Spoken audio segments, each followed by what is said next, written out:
Good afternoon, ladies and gentlemen. Welcome to another Propagandacast. Lehr with me, your host, Imperial Dane, Master of Propaganda and Master of Instruction.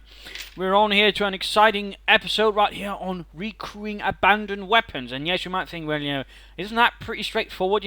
Don't waste an entire squad on it, in particular not an expensive one, and that's it. Well, there's actually a lot more theory to it than you might actually imagine initially. Because, there are a lot of things that actually tend to go into the whole recrewing weapons business. And that generally comes down to, in larger part, what units you actually utilize to recruit the weapon with. Whereas in the old company reviews, there was largely not much of a difference unless you were really dealing with some highly elite units. That might have a slight influence. Overall, there really wasn't a massive difference compared here to Companies 2, where depending on it, it can really affect survivability of the weapon, the damage output of the weapon, and also, for example, the overall maintenance in terms of manpower and reinforcement in keeping it going as well. And that overall can mean it can make a huge difference if you actually crew a machine gun with conscripts or with shock troopers. And the same with field guns, although overall, I'm just going to start with this part. Generally, considering what sort of units you might want to utilize sort of recruiting a weapon, overall, when it comes to things like a field gun or a mortar, units that are generally sort of further away from the fighting, or specifically like the field gun, more specifically designed towards fighting armor, you're generally better off utilizing the cheapest of whatever you can get. Of course, it doesn't matter if you ultimately want to utilize something else, but generally, you're better off with, utilizing cheaper units. You might be asking why, because here's the thing. One of the initial things is, depending on what you crew with, the enforcement cost will actually change. For example, here 20 manpower, that's conscripts, and here we have shock troopers, that's 36. That's a bit of a difference. And that's because with the conscript you basically just get extra conscripts manning it. They'll have conscript guns, that means they can do sort of extra damage that way compared to the regular support crew, but they'll also be a part of durable as a conscript. So again, overall, not a huge change compared to the shock troopers, and you're getting people with shock armor. That is, they'll have plenty of body armor, meaning that this MD crew, for example, will be very, very durable. They'll be able to absorb a lot of damage on the battlefield. They're not something you can just flank with a pair of Panzer, and it isn't say, ja, gutes Arbeit, Männer, let's go home for some beer and Bratwurst. No.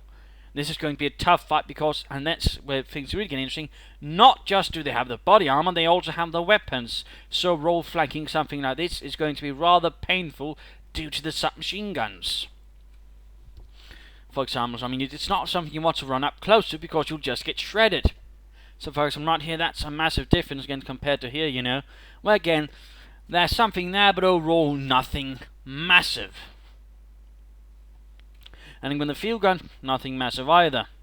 And of course, these are sort of more so the example. For the Germans, grenadiers would overall elicit the same effect and durability, same with Panzer grenadiers. Although, of course, with Panzer grenadiers manning a machine gun, it's also going to be a bit tricky to flank because you'll have 3 assault rifles targeting you. And overall, it will be able to do a lot more damage with the assault rifles also working at more ranges than, say, close up. But again, for example, for something like a field gun, get the cheapest as you can. If you're a German, for example, and using Osttruppen, use that. For example, Helping Hands really loves recruiting his weapons to those Truppen because they're really cheap to reinforce and they're also fast to reinforce, and that is actually something that also plays into things. He can, for example, then keep a captured field gun, machine gun, or mortar constantly reinforced much faster. So another little fun fact in that department. Depending on what sort of units you choose to recruit with, it can actually overall affect how that weapon will actually do on the battlefield in terms of survivability, but even damage. And of course, also in terms of economics in the longer run, which again is why, as I pointed out in the start, I'd recommend you using cheaper tunes for this, because again, it's better off. For example, for the mortars, it's not going to be seeing a lot of infantry warfare unless you'll have an opponent who really, really, really hates mortars, in which case using the cheapest is best. And again, with the field gun, because it's most likely to face armor, in which case the losses are more likely to be inflicted from panzers and mortars and all the high explosive stuff. Though again, it's not to say, it's a completely bad idea. Again, if the situation warrants, you have nothing else there, go with shock troopers. But again, in those cases, I would personally suggest you go for the conscripts, or the Osttruppen, or the Pionieren, or combat engineers. Again, whatever you have at hand that is cheapest. Or again, if the situation demands nothing else, go for it. But again, go for the cheapest measure unless it's a machine gun, in which case you're actually free to consider, do I want to use something a bit tougher? Do I want something that's a bit harder to deal with from a permanent? But again, if you think, I just want the cheapest, again, go for it. But again, it's something to keep in mind, at least for the machine guns, to use some tougher combat tools, because the machine gun will tend to be rather exposed. Of course, another thing to consider is, of course, Soviet squad sizes and also support weapon sizes. Of course, you'll also have to expect a lot more manpower to get reinforced. That's also a little thing to keep in mind. And again, that's where things can get slightly expensive in the longer run. So hopefully people sort of have an idea on this. In sort of general of how, recruiting weapons, and again, what sort of effects it actually has, because again, there are many and myriad. And again, they basically come down to what sort of unit you actually have recruiting. And again, rifle units, a bit more long-range damage, I suppose, but overall, not much durability. But again, shock troopers, panzer guns, and all that, durability of the weapon actually goes up. And again, for the Germans, it's actually quite easier for them to actually get high durability, because again, they just need to recruit with grenadiers, and all of a sudden, oh hey, we're tougher. Though of course, they still will have, I believe, that 25% extra damage bonus as they sort of recruit these weapons. I believe that I might be wrong, and that magically vanishes, but I'm pretty sure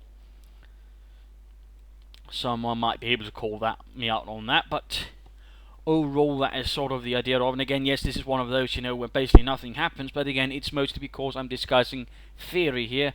I mean, there's not really much in practice to sort of seriously show off here. It's more about explaining the differences and sort of popping up here, and it's much easier to do that when, everything's not flying around and shooting and people are dying and screaming, "Ach, mein Gott, mein spleen! I don't even know what it does!"